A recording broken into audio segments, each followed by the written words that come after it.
Hello, everybody, and welcome again to Nerd to the Third Power, your one-stop shop for all things nerdy and awesome. I'm your host and master of ceremonies, Dr. Gonzo.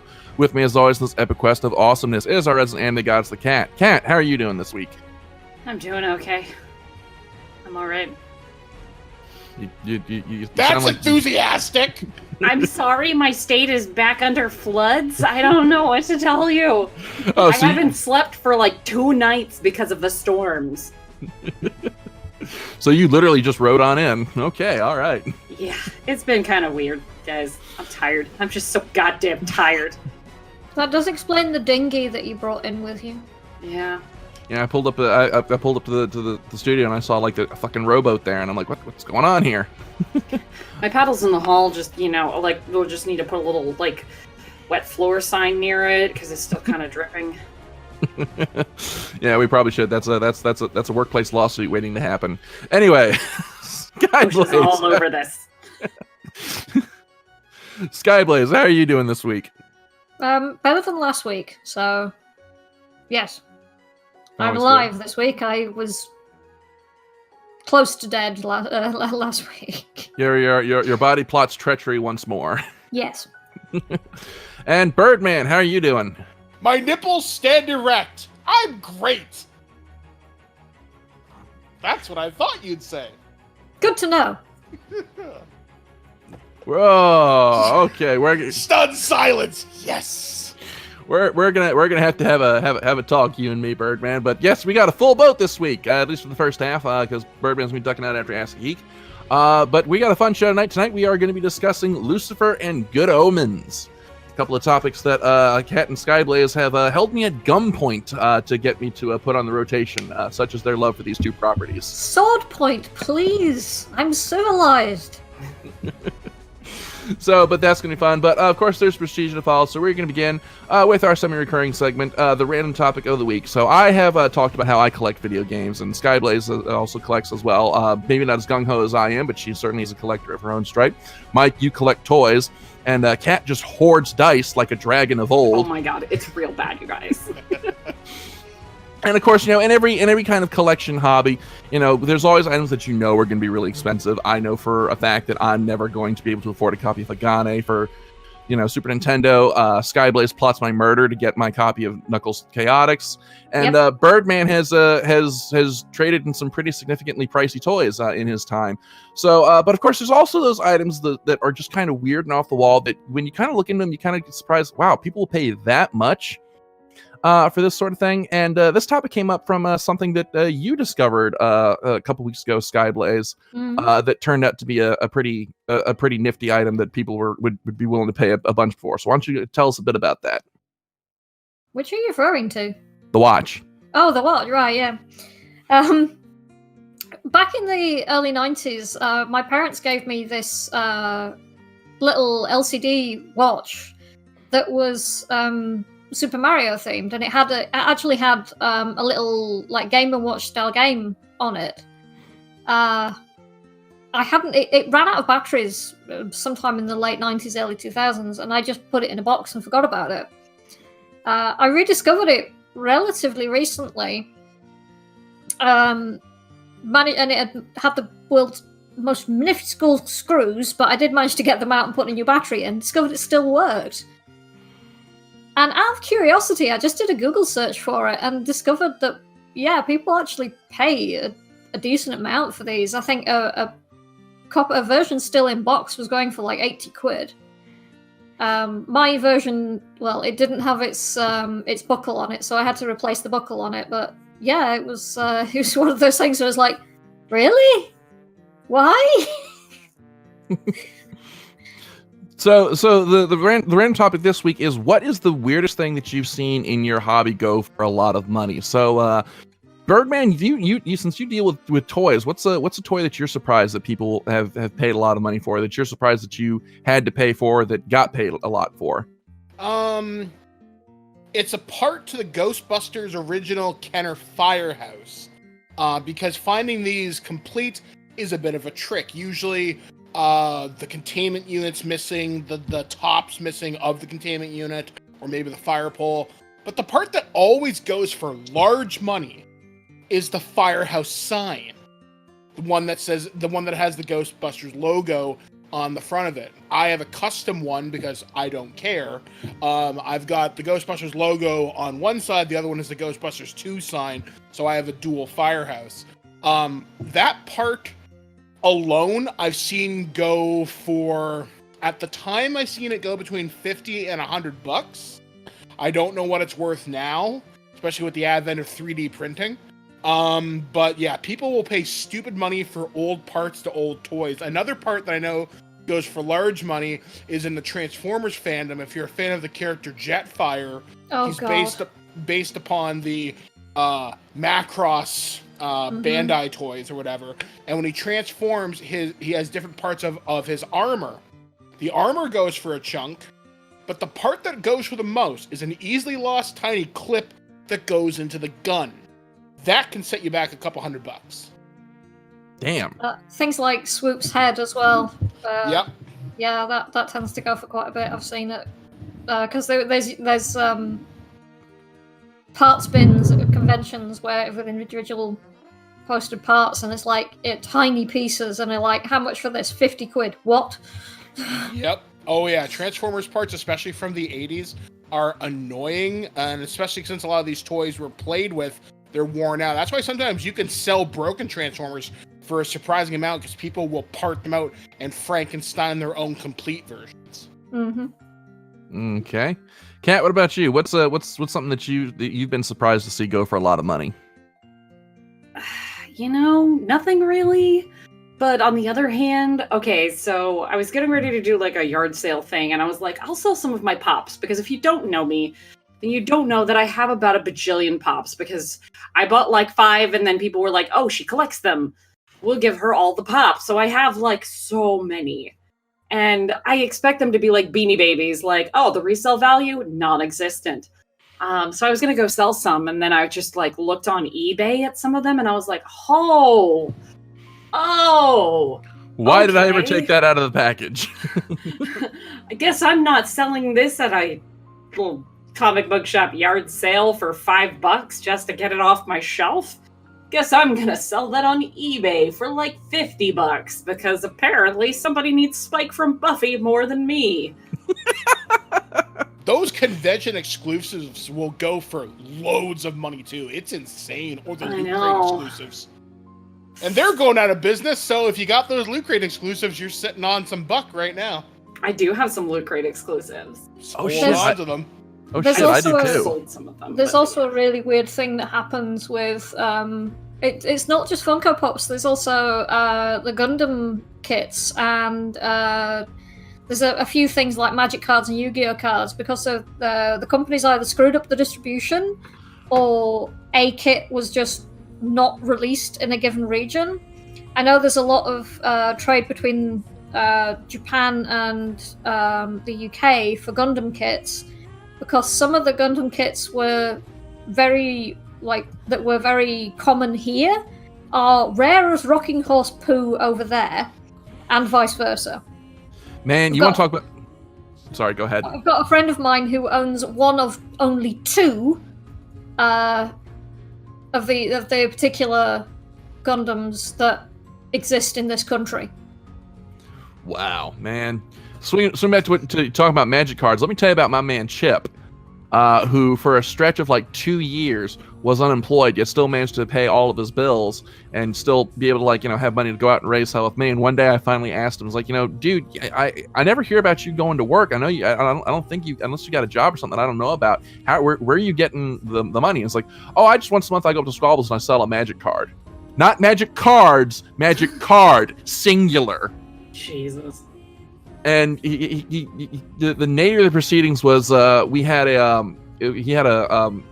was an exchange student from another country that was living at his house, and the exchange student by Kismet was also big into Magic, and he sold this guy a card from a set that wasn't released over there, and I remember exactly what card it was, because I just remember my jaw hit the floor at how much he got for this card. It was the Cheese Stands Alone. Fuck yes! I think it was called the Unglued set. Unglued, yeah.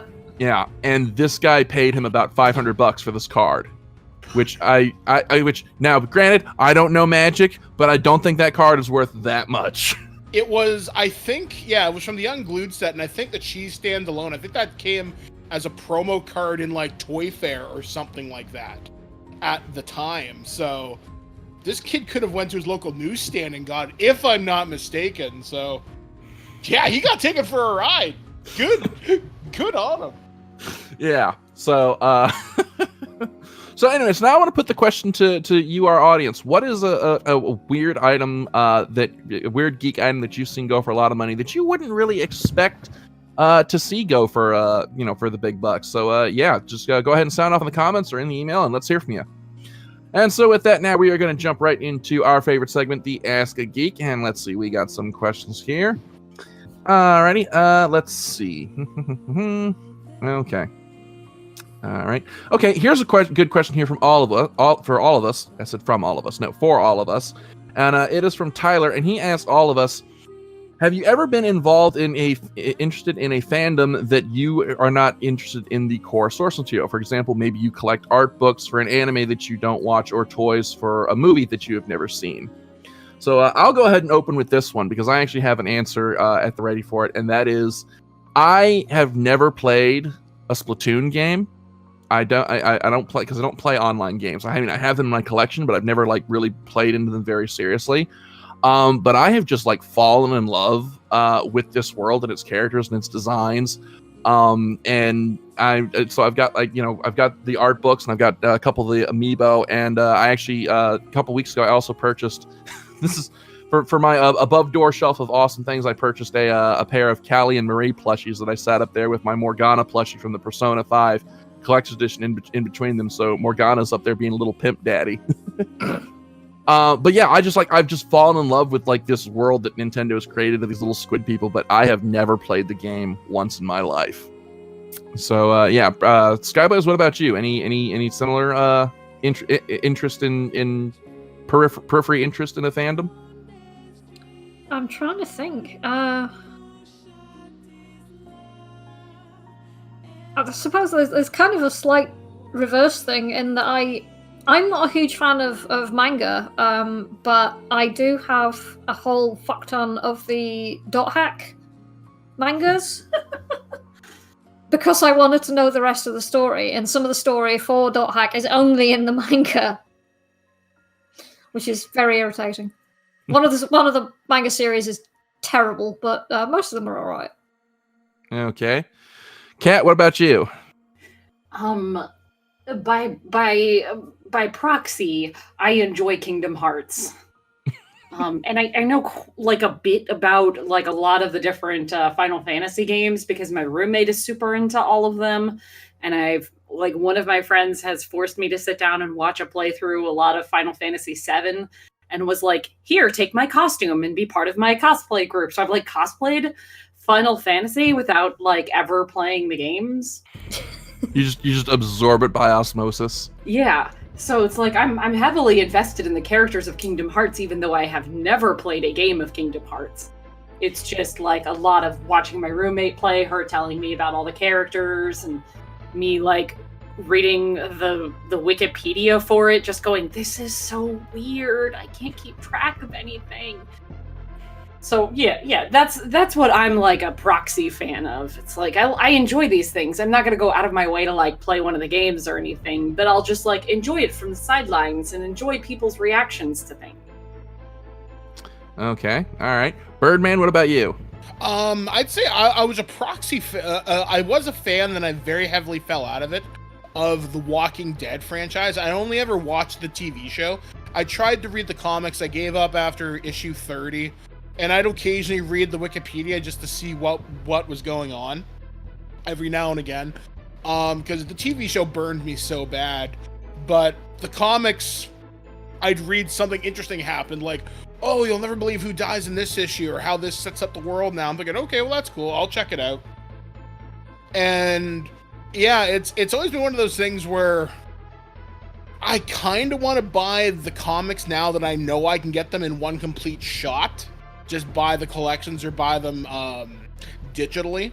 But at the same time, That's a lot of reading, man. And I know how it ends. Like, I read the Wikipedia on how the story ends for Walking Dead. I'm, kind of debating. I'm good. And much like Kat, I kind of have this interest in Kingdom Hearts 2 because it looks really, really, really cool. But that's a lot of game. I don't know if I have time to play all that. So, JRPGs and me, I either love them or hate them. Persona 5 was such an outlier that I don't consider that really like, oh, he's in the JRPGs now. Like, no, I don't know. That was a one-off. But Kingdom Hearts is something I've considered getting into. I love the character designs. I think the music of that series is amazing. Yep. And it's so fucking weird. Yep. Disney and Final Fantasy, it's so weird. So, I don't know. This is my what switch. happens when two executives get stuck in a lift together. That's literally what happened. That is literally what happened. That's amazing. All right. Okay. Let's see. Next question here. This one comes from Mike, and he's got two questions. The first question is, what is the most you've ever been disappointed by something that you were so excited for?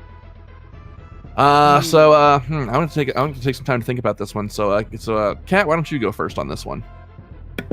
Sorry, can you repeat the whole question? I like spaced and caught the last half of it. What is the most you've ever been disappointed by something that you were really, really excited for? Ooh, the most. Okay, because that could be like a lot of things.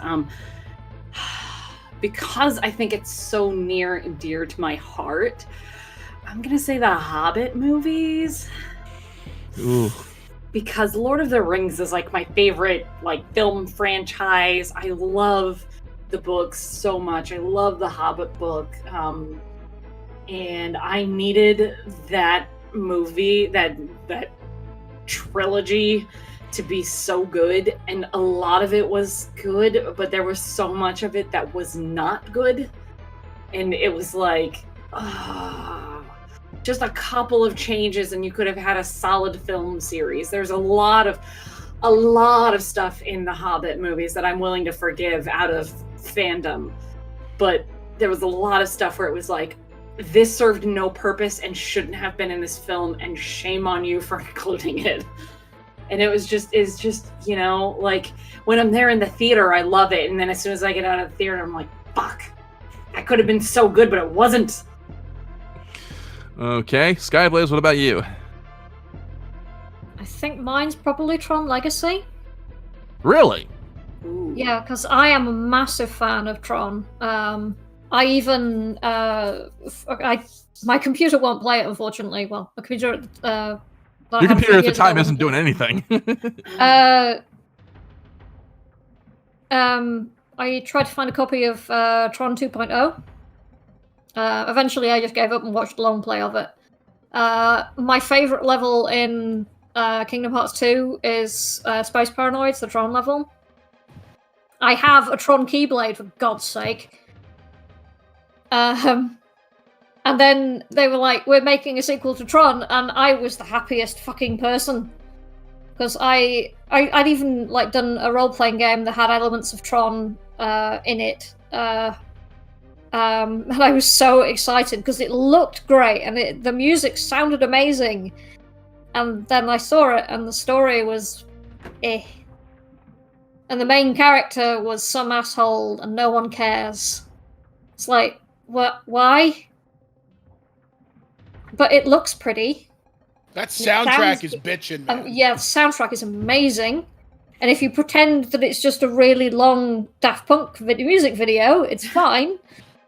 But it's not a good story.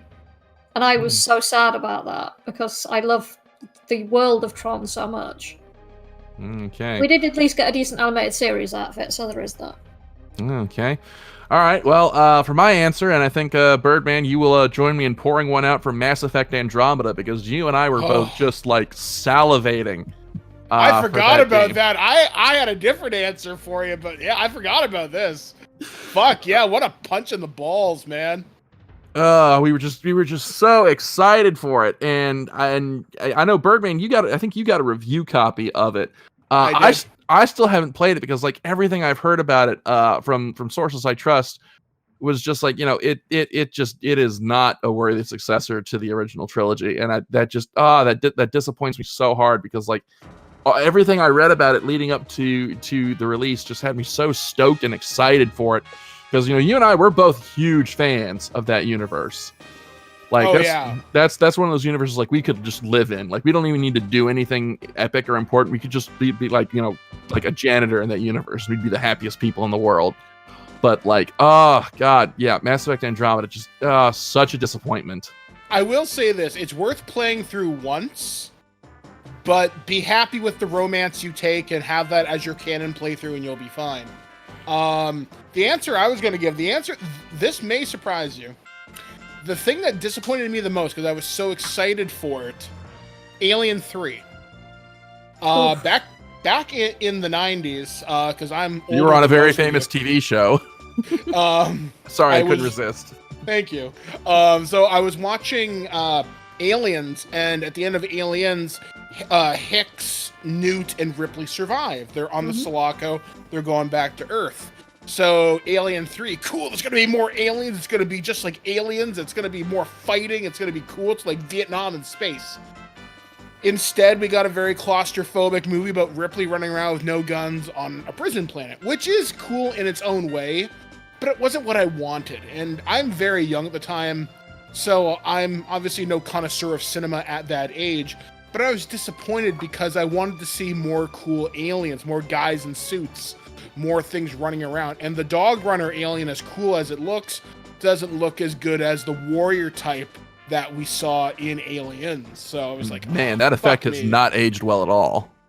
I don't know. I still think if you go back and watch the original Aliens, the warriors still look good, but depending on what transfer you're watching, you can see them hiding in the background. Well, I mean, I'm talking about the runner alien in the third one. That early CGI just has not aged well at all. Oh yeah, that I can definitely agree to that. And I haven't been as excited with the Alien side properties with Prometheus and Covenant. Oh god, don't get me started on fucking Prometheus. I mean, yay, they're cool that they happen in the same universe, but it's unnecessary. I mean, Ripley's story has been told. Alien Resurrection kind of pissed on it, but it's over, man. I mean, if you're going to tell a story in the Alien universe, do something new. Do something interesting. And Prometheus it left me unsatisfied, unfulfilled. My problem with Prometheus is how much everybody in that... in order for the plot to work, everybody has to be a complete moron. Oh, yeah. And things like that really bother me, is the fact that, trained professional people... Scientists, do not no less. behave like this. Yeah. Oh, totally. And it's like, it's necessary for them to suddenly have, like, half their cerebrum torn out in order for the plot to work. No, sod off. That's just bad writing. And then finally, hold on. I got to talk about this for just 2 seconds. You all know, I live and breathe Twitter. I talk about RoboCop a fuck ton. RoboCop 2014. Oh. Fredo, you broke my heart. And just, fuck you, man. All right. Okay. Well, moving swiftly on. That's about all the time we have for Ask the Geek questions this week. Thank you, as always, for sending them in. As always, you can send them to us through the email at drgonzo@nerdofthethirdpower.com. We love getting your questions, love reading them, so go ahead and get your questions in. You might just get it read on the air. Yes, you will! And so with that, now that we've had our vegetables, let's jump into the meat of this discussion, and that is Lucifer and Good Omens. And Skyblaze, this is actually one that you brought to the table, so why don't you go ahead and get us started on this one? It's been something that I've noticed, actually. There's been a fair few shows on TV recently which have covered the topic of, heaven and hell and religion and morality, I guess. And specifically the two that me and Kat have been appreciating greatly have been Good Omens and Lucifer. Lucifer started a few years ago. It was on Fox, I think, in the US. Yeah, and I don't remember actually where it got where it was, and then it got canceled and then picked up and rescued by Netflix. Netflix, yeah. And the basic premise of it is Lucifer, the actual devil, quits his job and goes to become to run a nightclub in Los Angeles. And he somehow gets involved with a LA detective, and they solve crime together. And there's a whole bunch of stuff about how heaven and hell work in that universe, and what the nature of evil really is, and whether or not the devil is actually responsible for what he's been blamed for. And there's all this like very interesting world building stuff. And then there's Good Omens, which is based on a book by Neil Gaiman, whereby it's it's kind of like the anti-The Omen. What if the Antichrist was raised by really nice people and he didn't really want to end the world? Is about as close as I can get to a short premise of that book and the show. And the BBC decided they were going to make a show out of it, and it stars David Tennant and Michael Sheen as an angel and a devil. Oh, it's so good. I've always described it as an angel and a demon misplace the Antichrist, and Armageddon is a couple days away. Yeah, that's about a good thumbnail sketch of the show as well. Okay. Sorry, go ahead. And yeah, the Good Omens was broadcast, and all of a sudden, people who had never actually read the book discovered this thing, and the internet exploded. Yeah, the response to Good Omens has just been really amazing. It's really nice because I've loved the book for like a decade. Yeah. I didn't get into it right away, but yeah, it's been like over a decade since I've read the book, and it's been my favorite book pretty much ever since. And now that it has like this amazing following, especially on Twitter, it's really, really rewarding. It's really funny when the actual stars of the damn thing are fans as well. Oh yeah, we'll get into certain points of characterization later, I think. Yeah. So, like you were saying, Skyblaze, what's really interesting about these two particular titles is that they are ones that have a more sympathetic outlook on traditional villains. And I feel like that's part of a trend. I was thinking about this earlier today, about how far we've come since the Satanic Panic. Because I play a lot of D&D, and my dad played a lot of D&D during the Satanic Panic. So it's interesting to me that we have slowly, through pop culture and our chosen medias, we have been erasing or reevaluating our traditional villains, our storybook villains, because we had shows like Buffy that showed us sympathetic portrayals of vampires and werewolves, and we've had a ton of those since then. And we had Charmed, which showed us sympathetic views of witches and witchcraft, which is, something that we've literally demonized for, like people burned and were hanged for presumed witchcraft. And now we can make a TV show and remake that same TV show and still have it be immensely popular. I think that's kind of impressive. So I feel like now we're at the point where we are reanalyzing the biggest villain of like modern history, which is the devil. And I feel like that's a really interesting point that we're at, because it sort of reflects, not to get like too into topics that we don't talk about on this show, but it kind of reflects the times that we live in. Like we discuss more about what does the Bible actually say and what does that mean, and we have come away a little more open-minded about, did the devil really do anything wrong? Like, why do we blame the devil for everything? and are demons even real, and what does that even mean? And there's so much that we've accomplished in the last, I'd say, even like 20 years in terms of making these themes more talked about, so that we can actually talk about, was the devil really that bad? Does the devil even exist? Without getting figuratively crucified by society.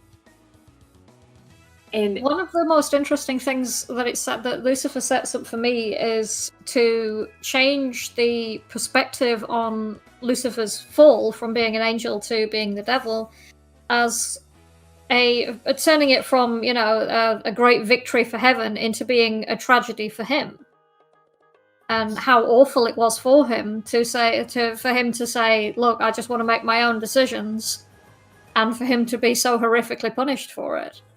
Yeah, and I also thought it was really interesting because Lucifer is more, and I don't know if this is a bit of a stretch, but he's less of a Satan and more of a Hades. Yeah, a little bit. He just doesn't get people. He Yeah. gets by on charm and making a funny comment. Yeah, he doesn't quite get people. He gets people's base desires, but he doesn't really understand anything about people beyond those base desires and how he can manipulate them. But also as his duties, and the fact that a large percentage of the show is him shirking those duties, and then the fallout from him shirking those duties. And his duties in the show is more of a Hades than of a Satan. Satan is there to torment people, and sure, he does that when he's in hell, I guess. We never really see very much of it. But it's more like he's more like a guardian.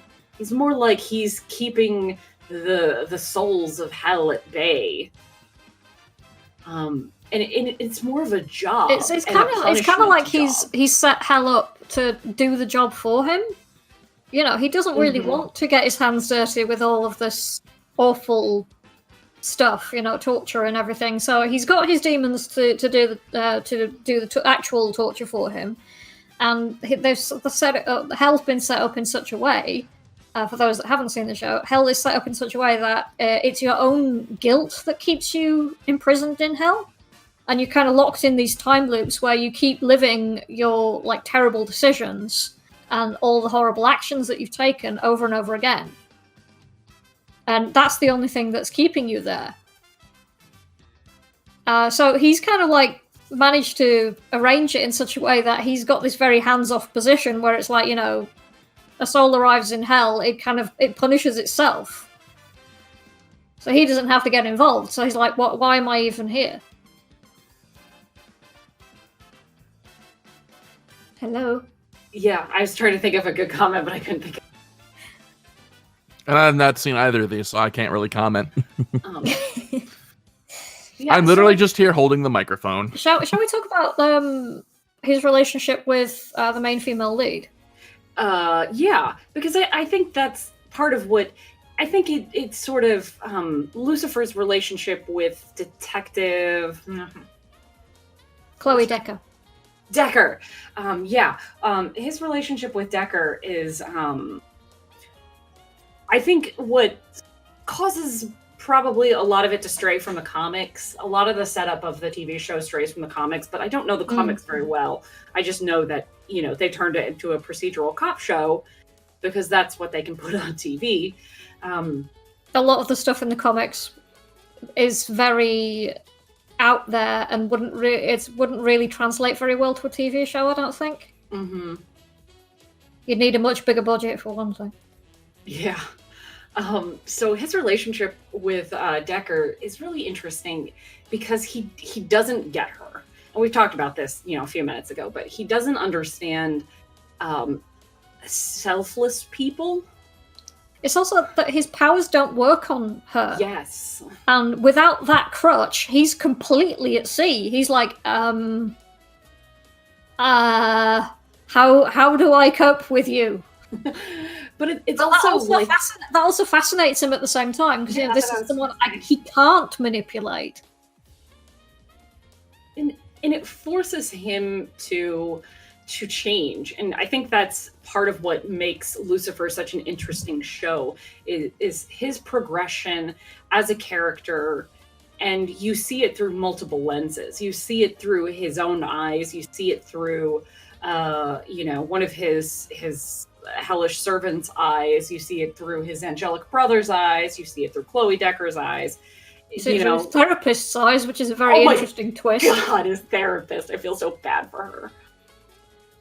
She tries so hard. And he's so dumb. He's really so dumb about so many things because he just doesn't get people. He's really bad at self-analysis. He's bad at seeing his own faults. And I think that's actually a really good portrayal of Lucifer as somebody who, it's interesting from this perspective that he thinks of himself as sort of a martyr. There's an irony there.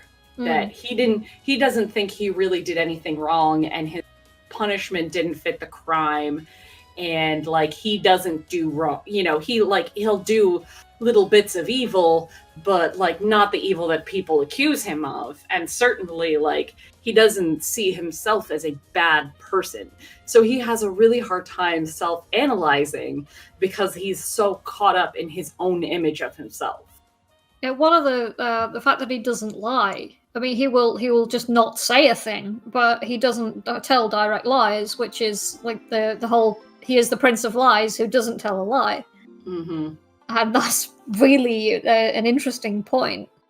One of the most recent series on Netflix, one of the most kind of awful and tragic moments was that big breakthrough he had with his therapist, where he finally does take a good look inside himself and admits what his big problem is.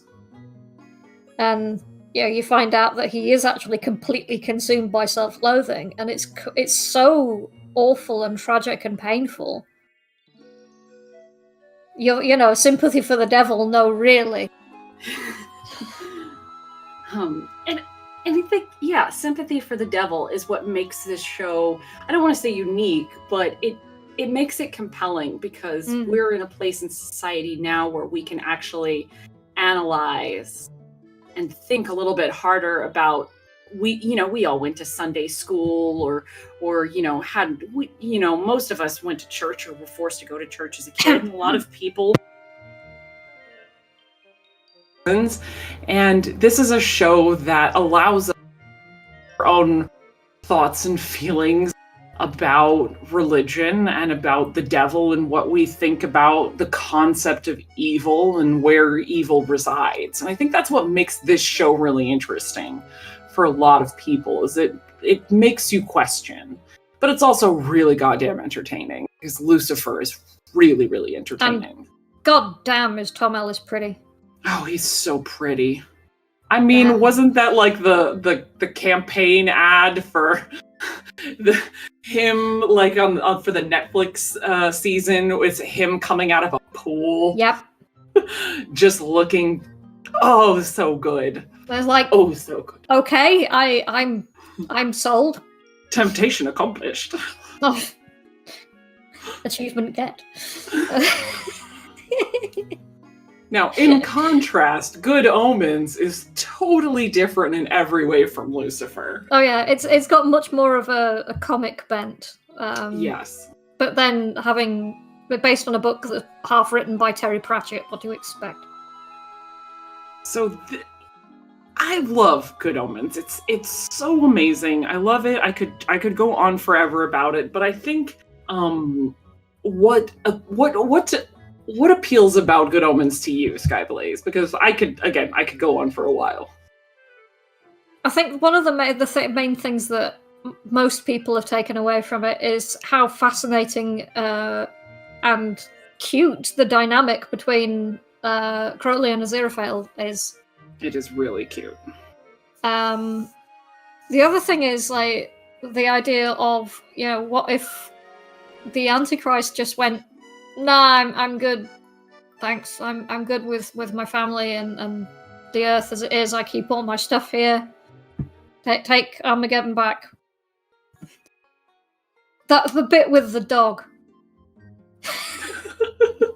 with the dog. He's given a hellish a hellish servant. Who called him dog? Puppy, Saves a lot puppy, of puppy, trouble. puppy, puppy. I love that. For me, what makes Good Omens so interesting, at least from like an analytical point of view, is that they talk over and over and over about the ineffable plan. And, you know, we're always reminded again about ineffability in society. You know, we always hear about, God, like, the Rhapsody and stuff like that, when, you know, the end times and people will be saved and stuff like that. And we always hear because a lot of it comes from British culture. There's also the kind of especially in the 70s and 80s, the kind of the grinding nature of, you know, you get up, you go to school, you learn, you get a job, you go to that every day, and this is your entire life is planned out for you. You know, the bureaucracy is eternal, and, you know, people who are in power will always be in power, and people who are working class will always be working class. And that's how it has always been and always will be until the end of time. Amen. Yeah. There's also a lot of so in the context of Good Omens, the ineffable plan is that hell and heaven will go to war, and humanity and the world will be destroyed in the process, but one of these entities will win and fuck everyone else, basically. And I think that plays a lot into our fears for, you know, if there is a God, does he even care about us? And the answer is ambiguous in Good Omens because of this ineffable plan. If the plan is truly ineffable, then isn't the subversion of the ineffable plan itself ineffable? And that's one of the questions that never really gets answered. And that's okay. It's okay not to know. Can God make a rock that's so big that he can't pick it up? Yeah. It's that thing. So you get stuck in this loop. And I like that it shows the series and the book shows us that it's okay. Like, you know, we don't have to have all of the answers in order to move on, in order to be fulfilled. You don't have to know everything. You just have to want to live. Like, that's what the whole thing is about. It's about an angel and a demon who don't want the world to end because they like it. It's also the idea that it's all right to question things. You know, it's like, but why is this happening? Why is this inevitable? Can we stop it? Certainly in the Anglican Church, the Church of England, which is, when I was a kid, that was... I don't know if you know this, but in the UK, I don't know if it still is, but it used to be the actual law that they used to have a certain amount of like regulated worship every day in schools. So we'd have to sing hymns every day, and once a week we'd have to go to actual church, which was weird considering I was raised by a pagan and an agnostic, and then a pagan myself, but hey ho. And in Anglican Church, it's like you aren't really seeking your own answers. You're just told, you know, this is how it is, this is how it works, this is what God says, and you must obey. And it's that kind of culture, and something like Good Omens really looks at it and says, are we sure about that? But does it in a really humorous and light-hearted way. Especially through the demon Crowley, because they talk about how Crowley didn't fall so much as sauntered vaguely downward. Yeah. And he's so obviously not evil, he's just kind of vaguely mischievous. Yeah, he's a little more Loki. Yeah. He's not even as mean as Loki. He's really not. And the worst he managed to do was, he made the motorway around the M25 around London, which has notorious for traffic. And it's like, it's a demonic sigil, and everybody in London goes, well, that explains everything. That's the worst you can do. You just make the traffic really awful. And they talk about in the show, and I don't remember quite in the book, but Crowley says that all he did was question. All he did was ask questions, and that was enough to get you booted out of heaven. And that, it plays into the same things that we've been talking about. These are two franchises, two pieces of media that tell us that are kind of critical of how we have existed as cultures up until now, where you haven't been allowed to question, and if you do question, then you are a problem. And now we're a little bit past that, and it's okay to ask questions, and it's okay to not get the answers it's okay to make fun of things. Yes, and that's such a big deal. It's such a big deal because of the historical consequences of not being able to criticize religion. And again, we won't go too deep into our own thoughts and of religion and stuff, but in a historical sense, there has always been a religion problem. So, all over the world.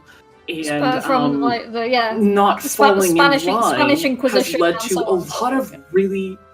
The Spanish Inquisition, I don't know if you've ever studied what they did to witches across Scotland, or it puts the Salem witch trials, So, and that's even something that comes up in Good Omens, is they burn a witch in one of the chapters. And these are, I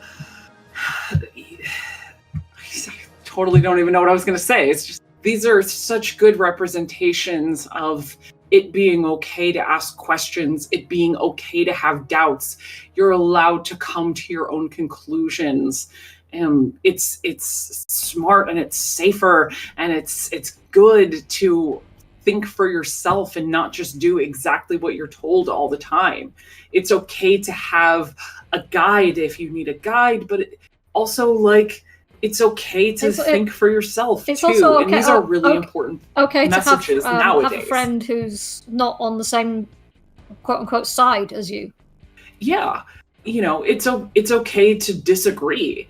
It's okay to the whole thing about Good Omens is who've known each other for 6,000 years working together. All of these things are good and encouraged. I think that's part of what makes them. I think we don't think about these overtly when we're watching these shows, but I think deep down we're like, this is why I like it. I think it's not just because Lucifer's really pretty and Crowley and Aziraphale are just the cutest couple ever. There's just, we're deep down we're getting a really needed message.